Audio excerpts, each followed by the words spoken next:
Good afternoon. आज की बहुत बड़ी खबर है कि जो शिक्षक स्थानांतरण के लिए, तबादले के लिए, ट्रांसफ़र के लिए हैरान परेशान थे पिछले 6-7 महीना से, उसके लिए बहुत बड़ी खुशखबरी है कि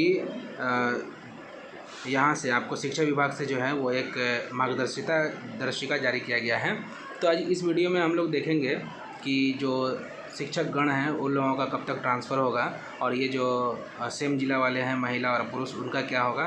साथ ही जो है वो जिनका जो है वो रद्द हो चुका है एप्लीकेशन ट्रांसफ़र के लिए या फिर उस पर विचार करने के लिए रोक कर रखा गया है, उसका क्या होगा। साथ ही हम देखेंगे कि चुनाव पर इसकी क्या प्रक्रिया, क्या प्रभाव पड़ेगा। और ये जो अभी स्थानांतरण शिक्षकों का जो है मार्गदर्शिका जो चल रहा है व्हाट्सएप ग्रुप सब में, है ना, तो इसके बारे में हम लोग देखेंगे कि क्या ये इसमें कितनी सत्यता है ना, क्योंकि इसी से हम लोग को पता चलेगा कि ये जो है सही है न्यूज़ है या गलत न्यूज़ है। और दूसरी बात ये भी है कि इस बारे में जो है हम लोग बात करेंगे। तो चलिए हम लोग शुरू करते हैं अभी का वीडियो के बारे में। तो देखिए ये है कि आपका कहा जा रहा है कि जितने भी जो है वो जो शिक्षक हैं, है ना, विद्यालय आवंटन हेतु मार्गदर्शिता मांगा गया है। इसमें क्या है वो हम देखते हैं। इसमें कहा गया है कि ऑनलाइन जो है वो प्राप्त 1,90,226 आवेदन आया है और 1,30,000 आवेदन पर विचार करते हुए उनके विकल्प के आधार पर जिला आवंटन की कार्रवाई की जा रही है। एक तो यह हुआ, है ना। और जो आवेदन भरा गया है पंचायत या जो भी जिला में जो आप विकल्प दिए हैं उसमें रिक्ति के आधार पर विद्यालय आवंटन की कार्रवाई कौन करेगा? जिला शिक्षा पदाधिकारी के स्तर से की जाएगी। हम अपने बहुत पहले वीडियो में कहे थे, आप हमारे वीडियो पे जाके देख सकते हैं कि ये जो काम जो है वो जिला स्तर पे दे दिया जाए। ये इसको बहुत कॉम्प्लेक्स बनाया जा चुका था, है ना। इसको जब तक कि आप ठीक नहीं करेंगे तब तक के नहीं होता। इसीलिए जो है ये ज़रूरी था कि इसको हम जिला शिक्षा पदाधिकारी को दे दें। आगे देखते हैं हम लोग कि विद्यालय आवंटन कैसे किया जाएगा। ये सबसे पहली बड़ी बात है कि विद्यालय का आवंटन अब कैसे होगा। अब जो है अब विद्यालय का आवंटन कैसे होगा, ये सबसे बड़ी बात है। स्कूल का आवंटन, है ना, तो इसमें हम लोग देखेंगे कि कैसे किया जाएगा। तो बहुत ही सिंपल किया गया है, नहीं तो अभी तक तो इसको बहुत कॉम्प्लेक्स करके रखा गया था। और देखिए इसमें हम ये भी देखेंगे कि क्या जो है इसमें सेटिंग गेटिंग चलेगा, है ना, क्या सेटिंग गेटिंग होगा। और दूसरा है कि ये भी हम देखेंगे कि क्या इसमें जो है आपको किसी का नाम छोड़ दिया जाएगा, है ना, या किसी का जो है वो किसी का जो है सेटिंग करके वो अपना चॉइस के आधार पे जिला लेगा या स्कूल लेगा, है ना, चॉइस के आधार पे स्कूल लेगा। तो ये सब हम लोग देखेंगे इसमें। अभी देखते हैं तो इसमें सबसे बड़ी जानने वाली बात है कि जिला शिक्षा पदाधिकारी के जो है सभी शिक्षकों की सूची भेज दी गई है, ठीक है। अब इसमें क्या है कि या तो जो पहले से अपने ही ज़िला में था या दूसरे ज़िला में है और वो ट्रांसफ़र के लिए आवेदन किया है। दूसरा हम लोग देखेंगे कि दूसरा में है कि ये जो है जिला शिक्षा पदाधिकारी के लॉगिन में रहेगा, सबसे पहली बात। लेकिन क्या होगा, जिला शिक्षा पदाधिकारी उस सूची को नहीं देख सकेगा। ये सबसे बड़ी बात है। उस सूची को क्या करेगा, ये देख नहीं पाएगा कि किसका जो है वो कौन कौन सूची कहाँ कहाँ है। सिर्फ उसको क्या दिखाएगा, और वो जो है एक बार में एक ही शिक्षक का ही वो डिटेल दिखेगा। लेकिन इसमें अब इसको क्या दिखेगा, इसको जिला शिक्षा पदाधिकारी को तो शिक्षक का नाम और शिक्षक का आईडी ये नहीं दिखेगा, क्योंकि सेटिंग यहीं से होगा। जब यही नहीं दिखेगा तो वो क्या सेटिंग कर पाएगा। इसके अलावा क्या क्या उसको दिखेगा उस फॉर्म में, तो उसको दिखेगा शिक्षक का कोटि कौन सा है, जनरल है, ABC कोटि है, महिला है, SC है, ST है, वो सब्जेक्ट किस सब्जेक्ट से में वो पदस्थापित है, किस वर्ग में वो स्थापित है। और उसके द्वारा जो भरा गया पंचायत का जो है वो विकल्प प्रदर्शित होगा, है ना। और उसको ये भी नहीं दिखेगा कि कहाँ वो पहले से शिक्षक पदस्थापित है और वहाँ से जब वो स्थानांतरण के लिए आवेदन किया, ये भी नहीं दिखेगा। इससे क्या होगा, इससे क्या होगा कि पारदर्शिता बनेगी, है ना। ऐसा करने से क्या होगा, पारदर्शिता होगा, सबसे बड़ी बात है, ठीक है। उसके बाद जो है वो इससे एक चीज़ और रहेगा कि गोपनीयता भी रहेगा, है ना, गोपनीयता रहेगा। इससे क्या होगा, आपको जो है बहुत आसानी होगा। जिनका कोई पहचान नहीं है कहीं भी, उनको जो है वो उनको भी इसका लाभ मिलेगा कि मनचाहा पोस्टिंग उसको मिलेगा। ये सबसे बहुत अच्छी चीज़ किया है। अगला हम लोग तीसरा हो गया हमारा। उसके बाद नेक्स्ट चलते हैं, चौथा पॉइंट देखते हैं। इसमें क्या कहा जा रहा है चौथा पॉइंट में, कि जैसे ही वो लॉगिन करेगा, जिला शिक्षा पदाधिकारी जैसे ही लॉगिन करेंगे तो वहाँ पर सीधे प्रोसीड बटन दिखेगा। अब होता है कि सीधे आप लॉगिन कीजिए, सीधे प्रोसीड बटन दिखेगा। इसका मतलब क्या हुआ है कि जब ये प्रोसीड बटन दिखेगा, उसको उस प्रोसीड बटन को मतलब प्रोसीड करने के बाद ही वो आगे का चीज़ खुलेगा। तो देखिए, प्रोसीड पर क्लिक करेगा तो उसके द्वारा जो है वो पंचायत के सभी विकल्प खुलेंगे और रिक्ति के आधार पर विद्यालय आवंटन की जाएगी। 10 विकल्प में से कोई उपलब्ध नहीं है सीट कहीं भी, तो क्या करेगा जिला शिक्षा पदाधिकारी, विकल्प में दिए गए पंचायत के निकटतम किसी पंचायत का विद्यालय आवंटन करेगा। इसमें हम ये भी बोल देते हैं, अगर पंचायत नहीं मिला आपका, ठीक है, पंचायत के बगल वाले पंचायत में नहीं होगा तो प्रखंड में देगा। यहाँ आपका 100%, यहाँ आपका तो 100% उस प्रखंड में हो ही जाएगा, इस बात को मान के चलिए। अगला पॉइंट है कि प्रथम ये जो है कि जिला शिक्षा पदाधिकारी का जो है वो लॉगिन में दूसरे शिक्षक का आवेदन प्रदर्शित होगा। जब उसको पूरा कर लेगा, ये वाला चौथा पॉइंट आपका क्लियर कर लेगा, चौथा पॉइंट क्लियर हो जाएगा, है ना, तो ही पांचवा पॉइंट जो है कि दूसरे शिक्षक का आवेदन प्रदर्शित होगा। इसका मतलब क्या हुआ कि जिला शिक्षा पदाधिकारी शिक्षक के आवेदन को स्किप नहीं कर सकेंगे।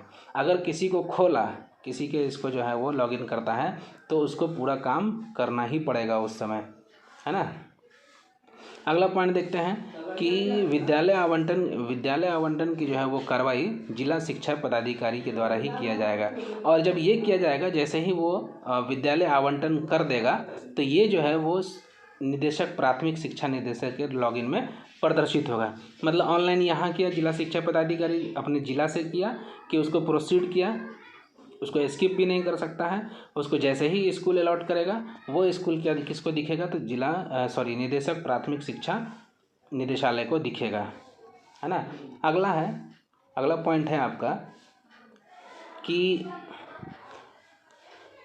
निदेशक प्राथमिक शिक्षा के द्वारा जो है वो उसको अप्रूव किया जाएगा, है ना। उसके बाद जो है वो स्थानांतरण होगा या पदस्थापन आदेश होगा, वो फिर जिला शिक्षा पदाधिकारी के लॉगिन में ई शिक्षा कोष पर प्रदर्शित करेगा। जैसे ही वहाँ शिक्षा निदेशालय में आपको फाइनल सबमिट करेगा, आपको ई शिक्षा कोष पर दिखेगा, है ना। अब जिला शिक्षा पदाधिकारी क्या करेगा, जो लिस्ट आपको प्राथमिक शिक्षा निदेशालय से आएगा उसमें जो है वो जो सूची बना के भेजेगा, प्राथमिक शिक्षा निदेशालय जिला शिक्षा पदाधिकारी को भेजेगा, उस सूची के आलोक में क्या करेगा, एगो प्रति हस्ताक्षरित करके जो है वो ई शिक्षा कोष पर अपलोड करेगा जिला शिक्षा पदाधिकारी। उसके बाद हम लोग देखेंगे कि पदस्थापन आदेश जो है वो ई शिक्षा कोष पर संबंधित शिक्षक, प्रधान शिक्षक, प्रधानाध्यापक, है ना, और संबंधित जिला शिक्षा पदाधिकारी के लॉगिन में प्रदर्शित करेगा। मतलब ये हुआ कि अगर आपको जो है वो शिक्षा निदेशालय कर दिया, है ना, शिक्षा निदेशालय अगर कर दिया तो उसके बाद जो है वो आपको DEO के यहाँ दिखेगा, HM को दिखेगा और टीचर को दिखेगा। ये आपको दिखेगा किस पे, ई शिक्षा कोष पे, ई शिक्षा कोष ऐप पे जो है वो दिखेगा, ठीक है। ई शिक्षा कोष ऐप पे ये चीज़ आपको दिखने लगेगा। आगे हम लोग चलते हैं कि विद्यालय आवंटन की कार्रवाई जो शुरू होगी, है ना, विद्यालय आवंटन की कार्रवाई जो शुरू होगी कब से, दिनांक 15/6/2025 से तक पूर्ण कर लिया जाएगा। ये 15/6/2025 तक, मतलब ये हुआ कि आपका जो है गर्मी छुट्टी है, गर्मी छुट्टी के 15 तारीख तक, ये आपका 20 तारीख तक छुट्टी है, 20 जून तक, है ना। इस 20 जून तक जो आपका छुट्टी है, इस 20 जून के बाद क्या होगा कि अंदर में ही 15 जून को ही आपको स्कूल अलॉट हो जाएगा, समझे। ये सबसे बड़ी बात है और ये बहुत बड़ी खुशखबरी की बात है, क्योंकि बहुत दिनों से लगे हुए थे सभी आदमी कि अब दे तब दे। और इससे पहले भी हमने वीडियो बना करके जो है वो रिक्वेस्ट किया था ACS महोदय से कि चुनाव आने वाला है और जल्द से जल्द जो है इस काम को पूरा कर लिया जाए, अन्यथा ये जो है वो लटक जाएगा। नई सरकार आएगी और मान लीजिए कि नई सरकार आती है, वो इस ट्रांसफ़र को रोक देगा। उसके बाद जो है यही सरकार दोबारा आएगी, हाँ, जो चांस भी बहुत ज़्यादा है कि यही सरकार आने वाली है, तो भी ये सरकार का मूड बदल जाएगा, तो वो चेंज कर सकता है। आगे हम लोग देखेंगे कि ये जो कार्रवाई करेगा कौन, ये जिला शिक्षा पदाधिकारी के द्वारा ही सारा काम होगा। मतलब जिला शिक्षा पदाधिकारी ही इस सारे के सारे काम को देखेंगे। ये नहीं है कि वो चाहेंगे कि हम किसी को डेलीगेट कर देते हैं अपने काम को, अपने निचले पदाधिकारी DPO वगैरह को दे दें, तो ये नहीं होगा। लेकिन हाँ, उसका सहयोग जरूर लेंगे, लेकिन वो बैठ के ही काम करेंगे। तो ये डेलीगेशन किसी अन्य पदाधिकारी को मान्य होगा ही नहीं, किसी दूसरे के साइन से नहीं होगा। भले ही वो काम करा लें DPO लेवल से करा लें, लेकिन साइन इन्हीं का रहेगा। अगर किसी प्रकार की गलती पाई जाती है तो DEO महोदय ही इसके लिए जिम्मेदार होंगे। आगे हम लोग देखते हैं 13वां पॉइंट है, जहाँ अब क्या है कि आदेश अगर आ गया, ट्रांसफ़र का आदेश आ गया, सब कुछ हो गया, इस शिक्षक को सब पे दिख गया, तो नव पद स्थापित विद्यालय में 23 से 30 जून तक आपको योगदान कर देना है ना। ये देख लीजिए, यहाँ तक जो है वो आपको योगदान देना सुनिश्चित करना है। यदि आप योगदान नहीं देंगे तो क्या होगा, यदि जो है वो योगदान की तिथि से वे पुराने विद्यालय से स्वतः विरमित हो जाएंगे। अगर आप योगदान नहीं देते हैं 30 जून तक, तो क्या होगा, स्वयं जो है वो आपका जो है वो विरमन हो जाएगा पुराने स्कूल से। अभी जहाँ पोस्टेड है उस स्कूल से आपका विरमित हो जाएगा और आपको वहाँ जा कर के एनी हाउ देना ही पड़ेगा। तो अब जो है वो आप अपने बोरिया बिस्तर को बांध लीजिए, और जो गर्मी छुट्टी में घर जाने वाले हैं, दूर के हैं, वो अपने साथ जो है वो आधा सामान तो घर ले ही जाएँ। जहाँ तक संभव होता है वहाँ तक आप सामान लेकर के चले जाएँ, ताकि जो है वो 23 जून से पहले अगर आपको जाना होगा तो थोड़ा बहुत बचेगा, आप लेके जा सकते हैं। अब देखिए, ये जो है वो नया विद्यालय मिलेगा, उसको योगदान करना अनिवार्य होगा। ऐसा नहीं है कि अब आपका लिस्ट में नाम आ गया, आप कहेंगे नहीं मेरा तो मन मुताबिक नहीं मिला है, हम उसमें नहीं जा कर के देंगे, तो ये सब नहीं चलेगा, आपको करना होगा। लेकिन उसके बाद भी जो है वो आपको एक मौका दे रहा है कि कैसे फिर आपको मनचाहा पोस्टिंग मिलेगा, है ना। इसमें बताया भी गया है कि क्यों किया गया, बड़े पैमाने पर जो है ट्रांसफ़र हो रहा है, इसीलिए आपको योगदान करना अनिवार्य होगा। और इस चीज़ का जो भी जिम्मेदारी जो है वो DEO महोदय जिला शिक्षा पदाधिकारी को ही डाल दिया है कि आपको देना ही होगा।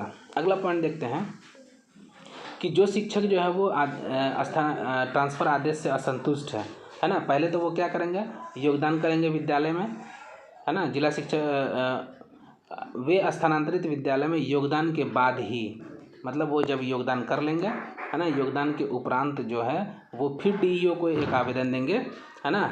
और उसके बाद जो है वो उस समस्या का निराकरण जिला स्थापना समिति के माध्यम से कराया जाएगा, है ना। और उसके बाद जो है वो आपको किसी प्रकार का आवेदन विभाग अथवा निदेशालय स्तर पर स्वीकार नहीं किया जाएगा। आप चाहेंगे कि हम शिक्षा विभाग में भेज दें या फिर निदेशालय में भेज दें, तो वो सब मान्य नहीं होगा, आपको DEO लेवल पर ही जाना होगा।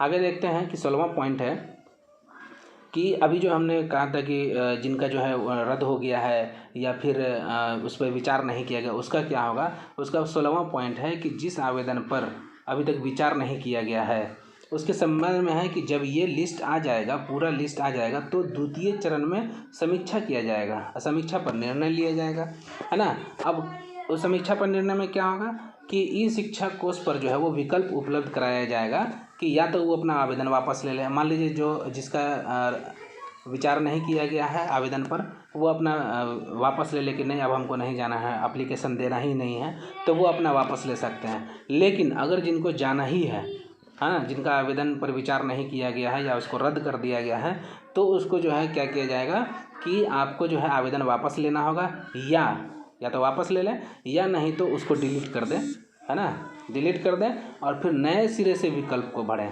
मतलब दोबारा से आपको फॉर्म भराया जाएगा।